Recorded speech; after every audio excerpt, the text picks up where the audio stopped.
Selamat berjumpa kembali. Hari ini kita bertemu di channel Obaja Borneo 128.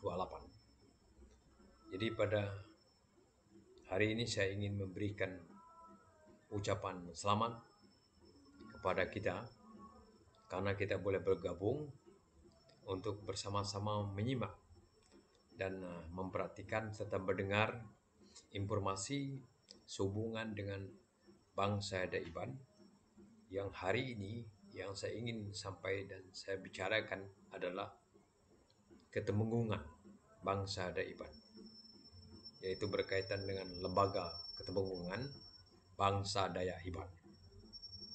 Karena itu saya sekali lagi ingin memberikan ucapan selamat kepada kita semua. Semoga Tuhan Yesus memberkati kita. Selamat gayu guru, gerai nyamai nguan menua. Aram kita sama segulai, mari kita bersama-sama bersatu padu. Hidup saling mengasihi dan menghormati. Bapak Ibu yang saya hormati, di kalangan bangsa Daiban ada lembaga, yaitu lembaga ketemenggungan. Kalau dulu lembaga ketemenggungan ini adalah lembaga yang tertinggi bagi bangsa Dayak Iban sebelum kita memperoleh kemerdekaan atau sebelum kita bergabung ke negara Republik Indonesia ini.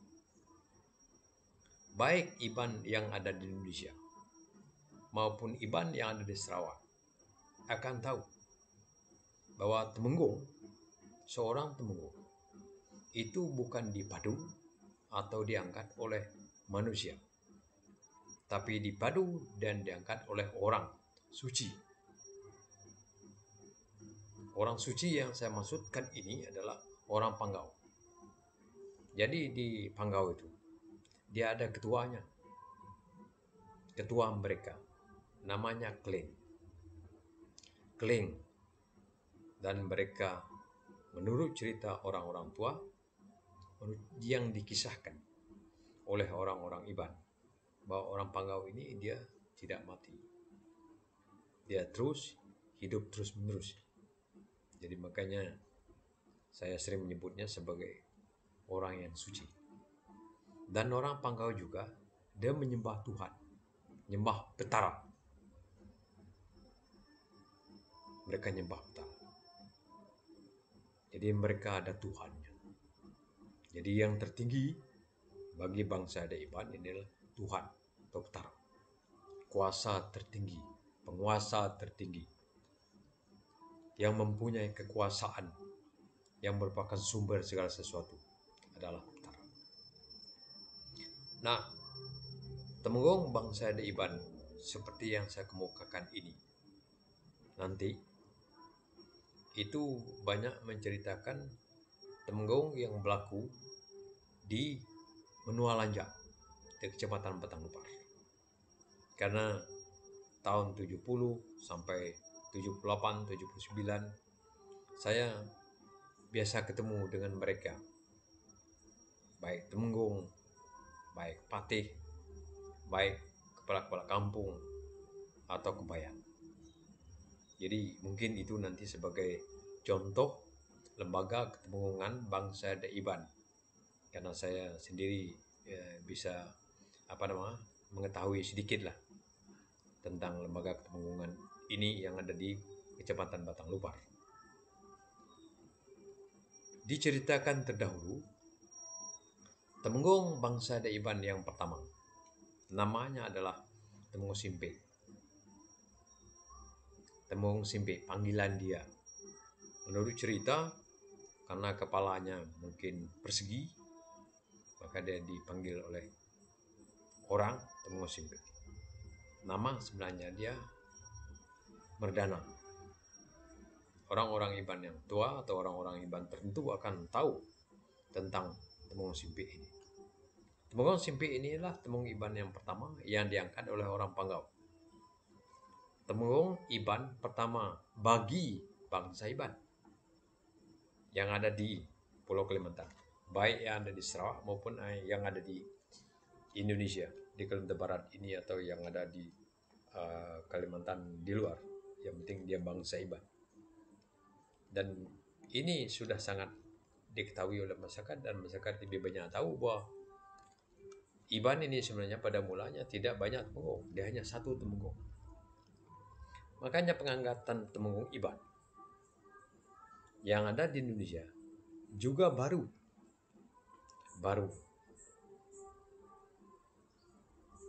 Karena masih ingat bahwa temenggung tidak boleh banyak.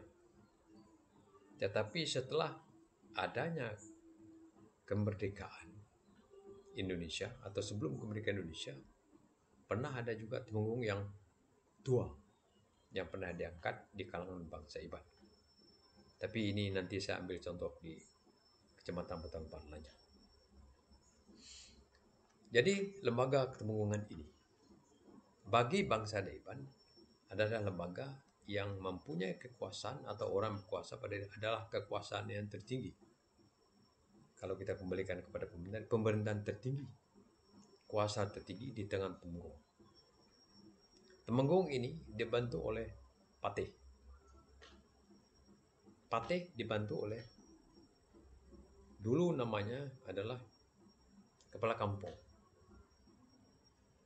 Dan kepala kampung dibantu oleh kebayan.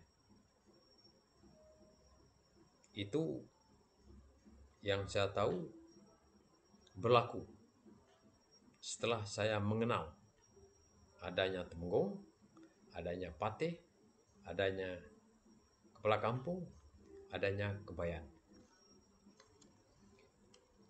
Jadi temenggung dia memiliki kekuasaan yang besar dan teratas.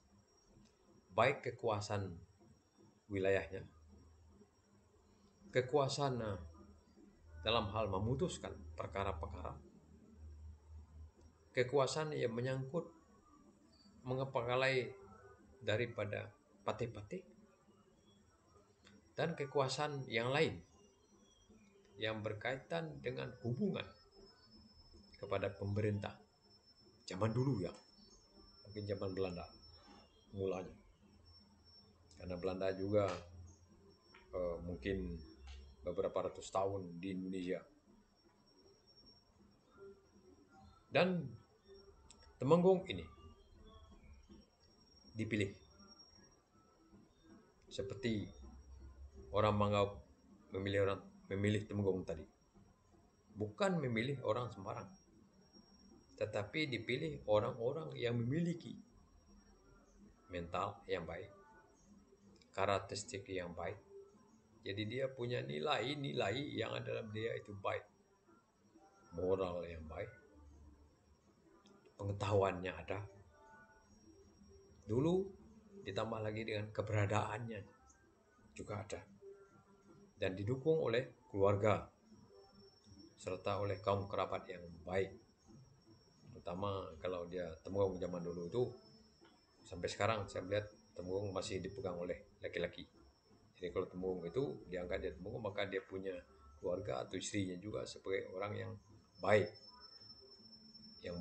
yang bersahaja, yang mau mendukung keberadaan jabatan temenggung suaminya tadi.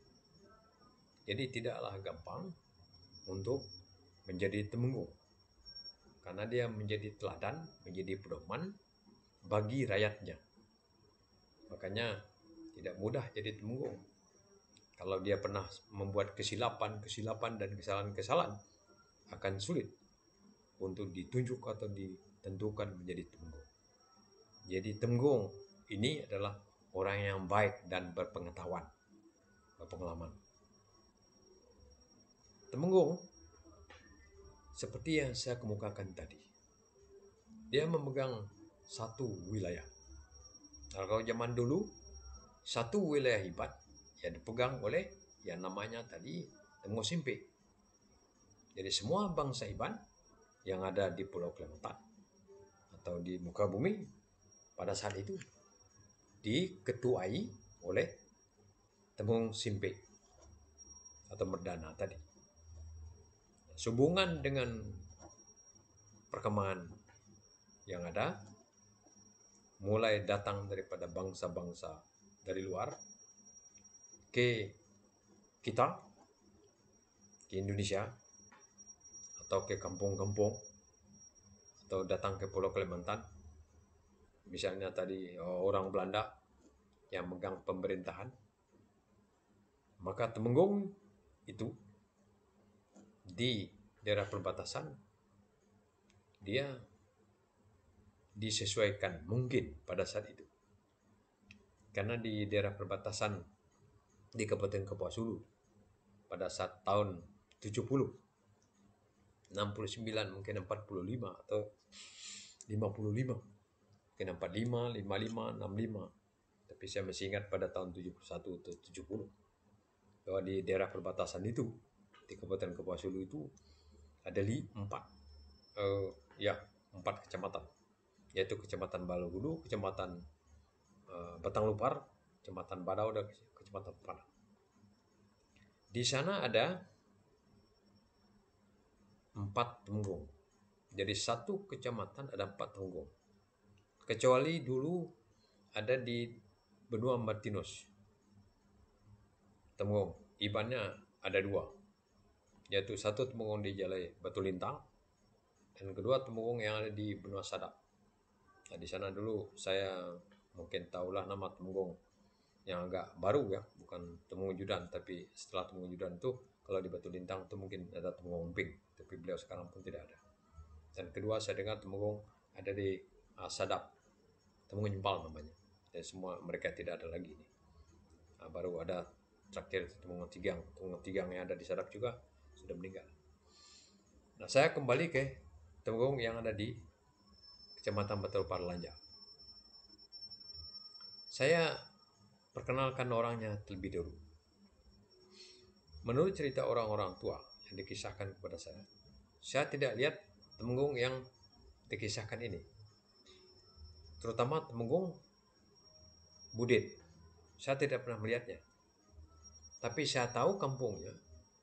Dan Temenggung Budet ini pernah tinggal di berhampiran dengan kampung Sungai Abau, Sungai Sedek. Atau di sekarang desa Sungai Abau. Dia tidak jauh dari kampung Sungai Sedek sekarang. Kita gelar dia Temawai Temenggung. Jadi bekas Tembawang Temenggung, Temenggung Budet. Setelah itu dia pindah ke Span dekat Lanjak itu, Temenggung Budet. Nah, jadi Temenggung Budet ini Temenggung yang mengepalai satu kecamatan yang ada di Batang Lupar. Pada saat itu di Kecamatan Batang Lupar itu, ini saya khusus bahasa bangsa Iban ya, bicara tentang bangsa Iban. Tapi sedikit nanti saya akan bicara tentang benua Akak, tentang Temenggungan benua Akak yang ada di Batang Lupar. Tapi saya mau bicara masuk ke Temenggung bangsa Iban dulu. Jadi Temenggung Budet ini, dia berhenti atau pensiun atau karena sudah tua, digantikan oleh Temenggung Jelai. Nah, pada masa Temenggung Jelai ini saya sudah tahu dengan betul lah, karena beliau biasa ketemu dengan kita tahun 71, 72, 73 sampai 87, 88 saya masih ketemu dengan beliau, dan beliau singgah di Lanjak, Jembatan Batang Lupar. Kadang-kadang beliau pergi ke Pontianak untuk melihat rumah beliau di Pontianak, karena mereka dulu ada perusahaan yang dihargai oleh pemerintah kepada ketua-ketua kita, yaitu Datuk Temenggung Jelai dan kawan-kawan, untuk memperoleh konsesi kayu, dan mereka untuk pergi ke Pontianak mengambil gaji atau mengambil share sahamnya, artinya ambil keuntungan lah dari hasil usaha mereka. Jadi kadang-kadang dia pergi ke Pontianak dan kita berdiskusi. Nah, Temenggung Jelai ini dia tinggal di Lanjak. Pada masa kepemimpinan beliau membawahi ada 4 patih dan 1 patih keliling. 4 patih. Patih yang pertama saya kemukakan, adalah patih yang menguasai daerah arah ke Badau. Bukan kecamatan Badau ya, tapi kampung yang ada di kecamatan Batalupar itu yang arah ke Badau. Jadi patih ini namanya adalah Patih Daud. Nah, Patih Daud ini dia tinggal di Desa Sumpak. Sekarang namanya Sumpak Sengkuang. Tidak jauh dari Lanjak. Patih Daud ini dia memegang beberapa rumah panjang. Dia memegang Tematu. Sekarang ada Kampung Tematu, tapi sekarang sudah bergabung dengan Lanjak. Yang kedua dia pegang Sumpak. Yang ketiga dia pegang Libung. Keempat dia pegang Ubang zaman dulu. Yang kelima dia pegang Kladan. Keenam dia pegang Guntul. Ketujuh dia pegang Kapar. Jadi beberapa rumah panjang dipegang oleh satu patih. Itu patih yang pertama yang mengarah ke badan. Kemudian patih yang kedua memegang rumah-rumah panjang yang mengarah ke danau. Namanya Patih Andil. Jadi Patih Andil ini dia berkedudukan di Span, Kampung Span, tidak jauh dari Lanjak. Termasuk juga Lanjak. Iban yang ada di Lanjak itu, di bawah kota kecamatan Batalupar itu, di bawah kekuasaan Patih Andil. Patih Andil itu orang Span. Jadi Andil ini memegang Kampung Span, Kampung Lanjak, Kampung Kedungkang, Kampung Meliau, dan Kampung Sungai Plai. Jadi Patih Andil ini lebih banyak wilayah pegangannya di wilayah danau.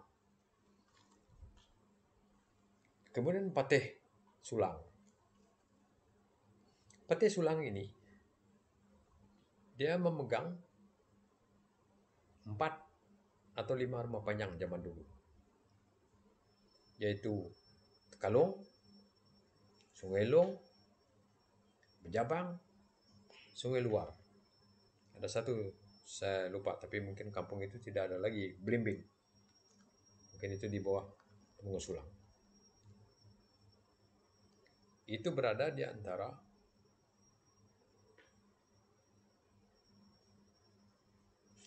Lebuyan ke atas dengan danau. Dan ada juga patih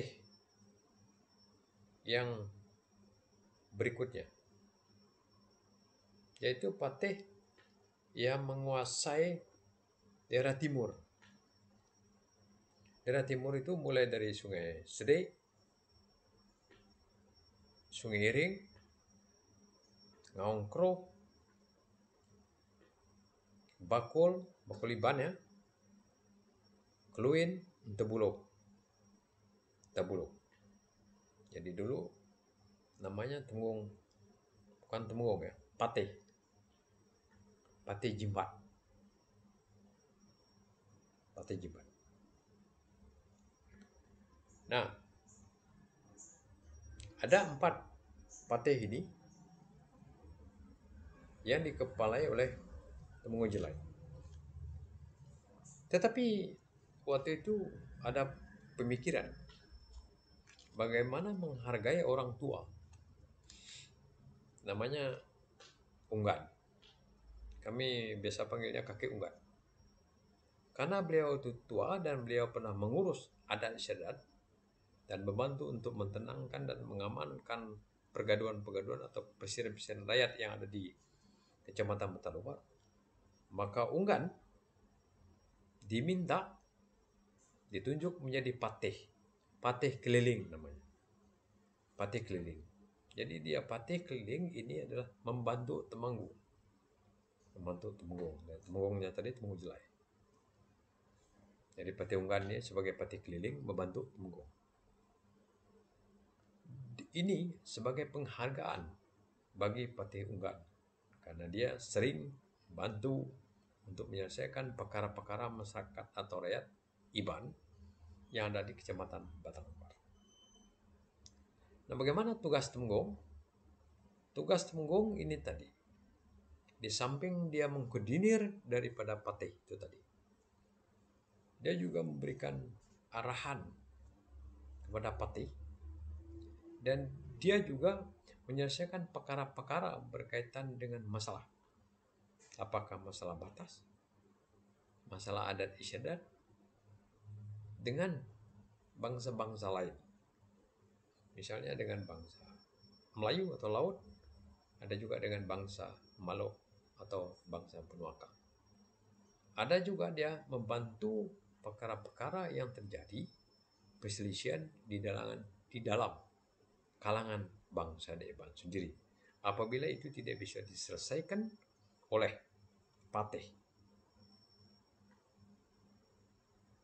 Jadi kalau kita melihat organisasi Kedunggungan ini, dia mempunyai kekuasaan yang atas, tertinggi sekali. Dan sampai di Temenggung, urusannya tidak ada lagi apabila sudah diselesaikan. Kecuali apabila berbagai pihak atau kedua belah pihak masih melakukan pertentangan untuk menyelesaikan perkara perselisihan mereka, maka diselesaikan dengan cara-cara lain. Bisa diselesaikan dengan bagaimana dengan sabung ayam, bila terjadi penceplokan wilayah, atau terjadi pencurian, atau terjadi tindakan-tindakan yang dilakukan tetapi tidak bisa untuk mengakunya, atau tidak jelas tindakannya, disangkakan oleh orang-orang yang menyangkakan bahwa seseorang melakukan tindakan kejahatan tetapi dia tidak ada, maka itu diselesaikan dengan cara satu adalah dengan sabung ayam, atau juga bisa diselesaikan dengan cara menyelam ke dalam air, cara berselam. Ada juga dengan cara memasukkan tangan atau menggunakan air panas. Jadi kalau tidak diselesaikan secara musyawarah dan mufakat, itu menyelesaikan perkara-perkara yang terjadi pada bangsa Daiba. Nah, itu Temenggung. Kedua, Patih. Jadi Patih ini tadi, dia membantu Temenggung dalam hal mengkoordinir semua kepala kampung yang berada di wilayah mereka. Jadi Patih inilah yang membantu menyelesaikan perkara-perkara yang berkaitan dengan masalah masyarakat, menyangkut wilayah dia, menyangkut adat istiadat dia, menyangkut harta rumah tangga mereka, menyangkut kejadian-kejadian yang tidak baik, kejadian-kejadian yang bisa merusak, kejadian-kejadian yang bisa merendahkan martabat sesama manusia di rumah panjang, itu diselesaikan oleh Patih dan perangkat adat yang ada di peringkat kampung. Jadi Patih ini kadang-kadang saya melihat mereka berkunjung zaman dulu, mencari informasi, menyiasat perkara-perkara yang tidak bisa diselesaikan di rumah panjang, dan dengan cara seperti itu mereka bisa membantu cara menyelesaikan perkara-perkara yang terjadi di rumah panjang yang bisa memecah belah dan merusak kehidupan di rumah panjang. Jadi Patih bisa menyiasatnya itu, dan dia mendapatkan informasi-informasi yang cukup dari orang yang ada di rumah panjang, terutama dari Patih kepala desa, bukan kepala desa, kepala kampung. Nah, kepala kampung dibantu oleh Kebayan. Jadi zaman dulu saya melihat pada tahun 70, rumah panjang itu di Batang Lupar lah ya, di Lanjak ya, ada yang 10 pintu, ada yang 20 pintu, ada yang 30 pintu, ada yang 25 pintu, ada yang belasan pintu. Kakak yang sepasukan ini. Jadi setiap rumah-rumah panjang itu ada kepala kampung, ada Kebayan. Nah, kepala kampung ini mengepalai satu rumah panjang, dibantu oleh Kebayan. Kerja dia, fungsi dia adalah bagaimana mententramkan rumah panjang, menstabilkan orang-orang, stabilitas, menjaga stabilitas yang ada di rumah panjang. Juga pengaturan tentang yang lain yang berkaitan dengan kehidupan di rumah panjang. Dan juga menjadi penyambung lidah dari rumah panjang ke patih. Selanjutnya patih akan melanjutkan itu ke temenggung. Nah, di kepala kampung ini, apabila mereka akan mengambil tindakan-tindakan tertentu, kebijakan-kebijakan tertentu, mereka ketemu mengumpulkan rakyatnya. Mereka sebut sebagai berenau, berdiskusi dengan orang kampung yang ada di rumah panjang, dengan kepala-kepala keluarga. Mereka berdiskusi bagaimana cara daerah atau kampung itu tetap stabil, tetap aman, tetap tentram, dan bagaimana kehidupan mereka lebih baik, hubungan mereka terjaga dengan baik, dan wilayah mereka bisa terjaga dengan baik. Bagaimana tidak terlalu merusak wilayah, bagaimana individu-individu bertindak, tidak boleh merusak alam, tidak boleh merusak tata laksana yang ada di rumah panjang. Karena masing-masing rakyat diajar untuk bertika, untuk mau patuh terhadap tata cara hidup yang ada di rumah panjang. Termasuk juga dalam hal penggunaan sumber daya alam yang ada di rumah panjang itu. Jadi, kepala kampung, dia tidak sendiri, dibantu oleh kebayan. Kebayanlah yang memberikan dukungan yang kuat terhadap kepala kampung dalam hal membantu kepala kampung untuk mengurus rumah panjang supaya kehidupan rumah panjang itu semakin baik, semakin sejahtera ke depan. Nah, saya ingin meringkas ini.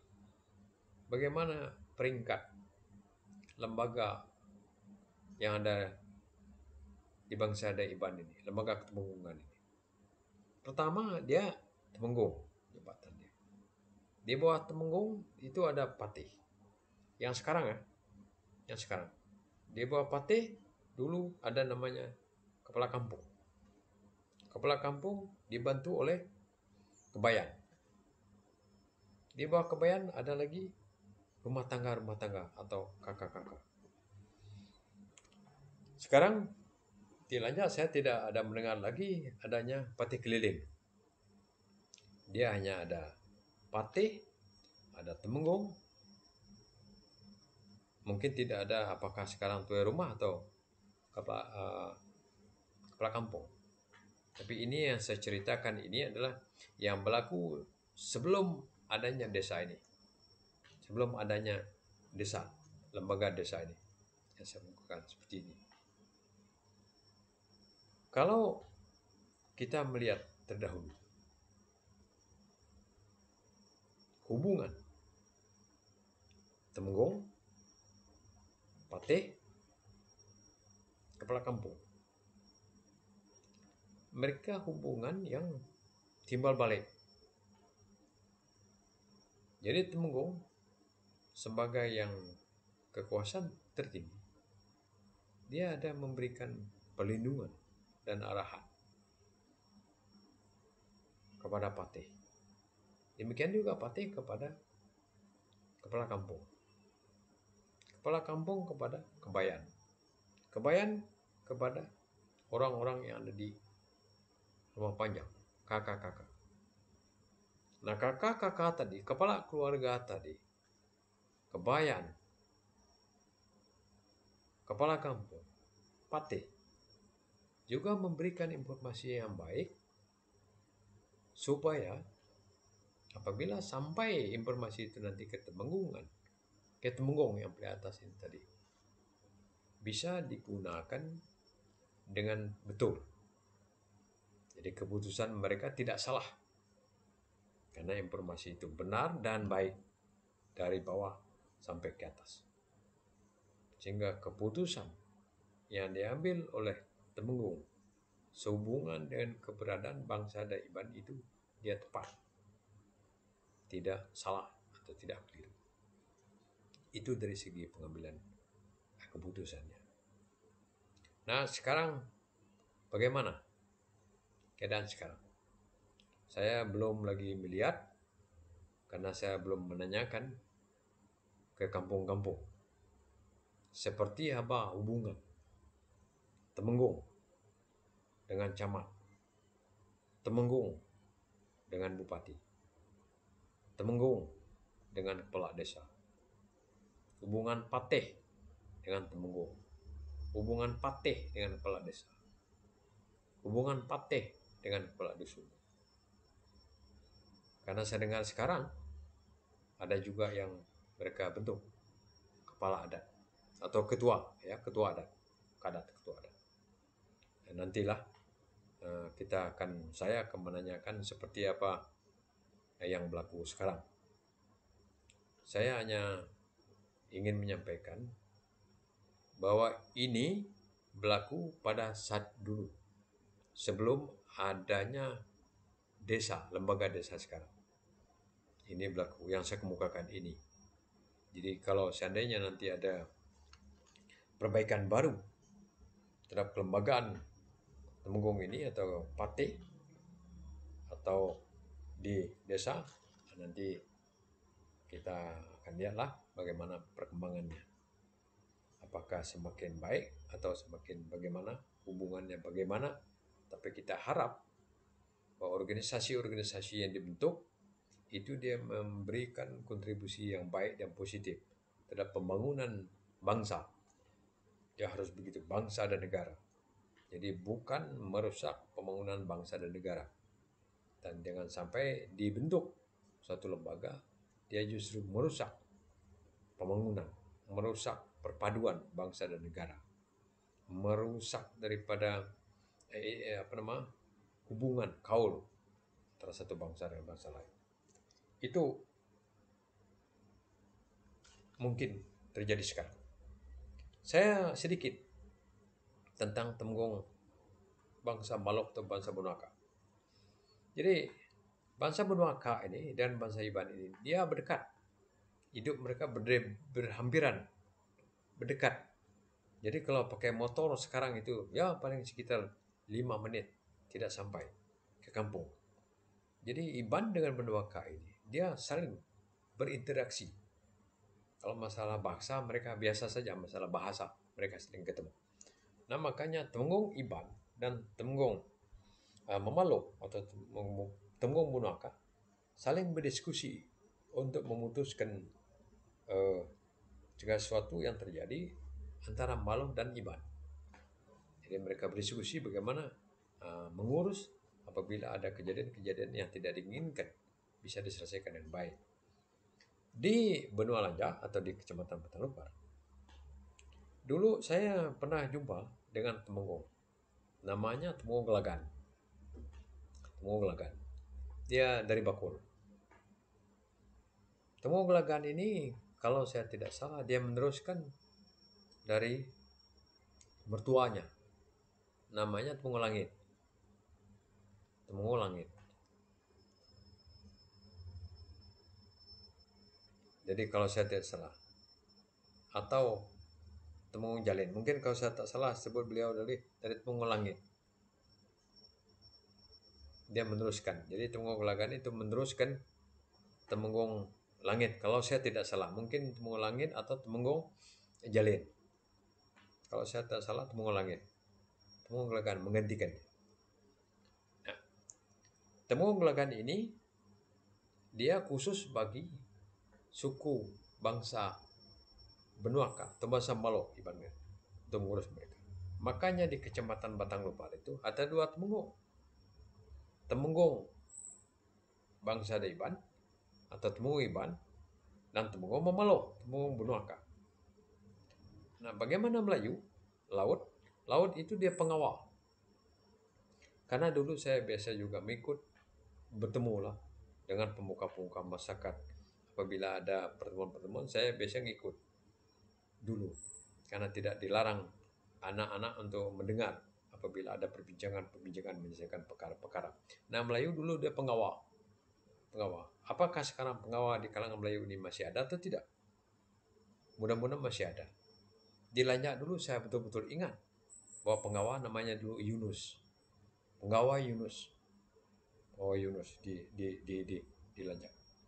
Nah, kalau ada perkara-perkara yang terjadi antara laut atau Melayu dengan Iban, Iban dengan Balo atau Balo dengan Melayu atau dengan laut, maka temenggung ini tadi duduk untuk merundingkannya bagaimana perkara-perkara yang terjadi, baik menyangkut perkara wilayah atau menyangkut hal-hal hubungan yang tidak baik, bisa menimbulkan persoalan-persoalan baru atau bisa menimbulkan permusuhan. Ini boleh diselesaikan dengan cara-cara bijak dan cara-cara dingin. Nah, Temenggung inilah yang duduk. Temenggung dia belum dibawa ke camat, dia diselesaikan pada peringkat mereka. Karena Melayu dia tertinggi pengawal, Iban jabatan tertinggi Temenggung, Malung jabatan tertinggi Temenggung. Nah, apabila sudah diselesaikan pada peringkat Temenggung lagi, maka pihak polisi, pihak camat tidak lagi ambil campur tangan karena sudah diselesaikan terdahulu. Nah, saya ingin membawa kita kepada melihat bagaimana kedudukan Temenggung sekarang. Baik kedudukan pengawal bagaimana, kedudukan Temenggung bagaimana, kedudukan Temenggung Iban atau Temenggung Balo bagaimana. Sekarang, kedudukan dia. Apakah peran mereka seperti dulu masih berlaku? Kita tahu posisi sekarang. Ada Dewan Adat Dayak dan ada Temenggungan Bangsa Iban. Dulu kita pernah berbicara, tapi saya nyangkut sedikit ya, tentang Dewan Adat Dayak ini. Tahun 87, waktu di Pontianak. Bahwa Dewan Adat Dayak pada saat itu dia menjadi jembatan masyarakat bangsa Dayak ke pemerintah. Dia jembatan. Jadi dia bukan urus adat istiadat. Ini dari pada pembicaraan pada saat itu ya, tahun 87.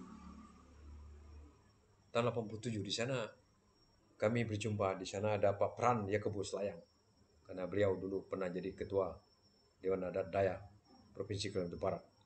Waktu itu gubernurnya kalau saya tidak salah Pak Joko atau Pak Aspar, lupa saya. Dan di sana saya melihat orang-orang tua. Di sana saya lihat Pak Rahmat Saudin ada. Saya lihat juga ada Juman Ripai. Dia pensiun tentara, mungkin kolonel atau letkol pada saat itu.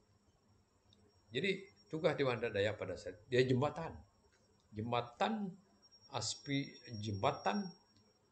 menyampaikan informasi keinginan bangsa Dayak terhadap pemerintah yang memegang kekuasaan pemerintah.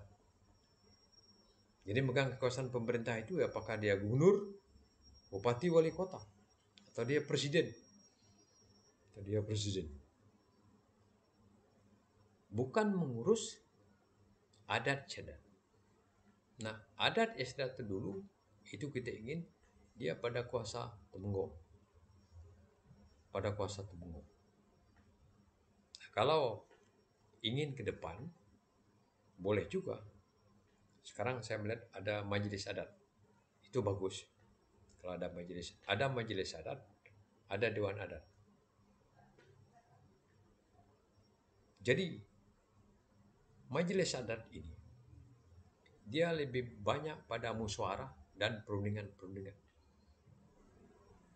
Kalau Dewan Adat Dayak ini dia macam wakil wakil. Wakil corong kita ke pemerintah. Itu dulu. Makanya dulu diminta Dewan Adat Dayak memberikan pendapat kepada pemerintah. Waktu itu gubernur. Saya masih ingat pada saat itu gubernurnya Pak Perjoho dan Pak Aspar Aswin. Itu yang kita bicarakan dulu. Dan informasi terakhir yang perlu saya kemukakan bagi bangsa Deiba. Pada tahun 87, 87, 88, pernah dulu informasi yang kita dengar bahwa lembaga ketemenggungan ini dan lembaga patih ini akan dihilangkan karena dianggap sebagai dualisme dengan rencana regrouping desa pada zaman dulu. Nah, kita tidak mau waktu pertemuan pada saat di Pontianak itu. Saya masih ingat betul. Di situ ada orang-orang tua Iban yang datang untuk berbicara. Dan di situ ada Temenggung Jelai, di situ ada saya lihat dulu ada Patih Umping, Temenggung Umping. Temenggung Umping orang sana orang Sungai Tek, Batu Lintang. Ada Temenggung Nyimpal, ada Temenggung Kadu, ada Prima Jimbau, ada Prima Jali. Ada Antonius Sumping, ada juga Martin Supit, ada Temenggung Jelai. Jadi saya katakan kepada teman-teman lain yang datang, yang dari mahasiswa. Saya lihat waktu itu ada Pak Kleri Sara, ada Kenyan dulu, Konkursius Kanyan, dan Bonaventura Bajai. Dulu di situ ada mereka William dulu rapat di rumah Temenggung Jelai yang di Gang Ajeli di situ. Jadi kita rapat mukakan buat lembaga Temenggung dan Patih akan digugurkan karena bisa membuat dualisme dengan kehadiran rencana pemerintahan desa. Nah, karena itu kita memberi pendapat. Mereka juga ada pendapat. Saya diminta juga kemukakan pendapat pada saat itu. Saya bilang, Temenggung ini pada mulanya bukan diangkat oleh manusia. Jadi kita tidak tergantung kepada mereka. Temenggung ini adalah bagi kita, bukan bagi mereka. Oleh sebab itu Temenggung ini mesti ada. Karena Temenggung ini ada terdahulu dibandingkan dengan negara kita ini, negara gabung ini. Saya bilang dengan mereka, itu satu. Yang kedua, jangan mengandalkan gaji kiri kanan. Karena pada saat itu Patih Temenggung tidak ada bergaji. Pada saat itu dia dengan kekuatan, dengan cara sendiri, rakyat boleh bantu bagi mereka. Karena ini kita punya turunan dari kakek nenek kita. Itu yang saya beritahukan kepada mereka. Jangan kita menggugurkan ini. Karena ini telah ditentukan oleh kakek nenek kita. Inilah cikal bakal kita sebagai bangsa yang ada sebelum negara baru dibentuk. Jadi setelah pertimbangan seperti itu, pemerintah juga bagus, yang memegang kepala pemerintah juga bagus pada saat itu, maka Temenggung sekarang masih ada. Nah, tinggal sekarang bagaimana pembenahannya ke depan, sehingga peran lembaga adat yang betul berhampiran dengan berdampingan dengan lembaga pemerintahan desa ini, dia cocok dan mengena, supaya tidak tumpang tindih dalam mengambil tugas dan administrasi. Nah, mungkin ini yang perlu dikaji, diperbaiki, ditata ulang kembali, sehingga lembaga bangsa Dayak dia memiliki ciri khas dan kuasa tertentu yang ada pada mereka, dan tidak berbenturan dengan lembaga yang dibentuk, dihadirkan untuk memberikan layanan administrasi dan pembangunan di suatu wilayah, sehingga nanti pemerintahan yang menjalankan roda pemerintahan secara administrasi untuk pembangunan tidak berbenturan dengan lembaga yang telah ada dan telah lama, sehingga saling bersama-sama untuk membantu untuk kemajuan rakyat bersama, sehingga bangsa kita bisa juga maju dan kuat ke depan. Mungkin itu dulu yang dapat saya sampaikan. Apabila ada hal yang kurang berkenan, saya mohon maaf yang sebesar-besarnya. Terima kasih banyak, kita boleh menonton dan Semoga terus dikuatkan dan sehat. Selamat Gayu Guru, gerainya main menua. Salam, Tuhan Yesus memberkati. Terima kasih.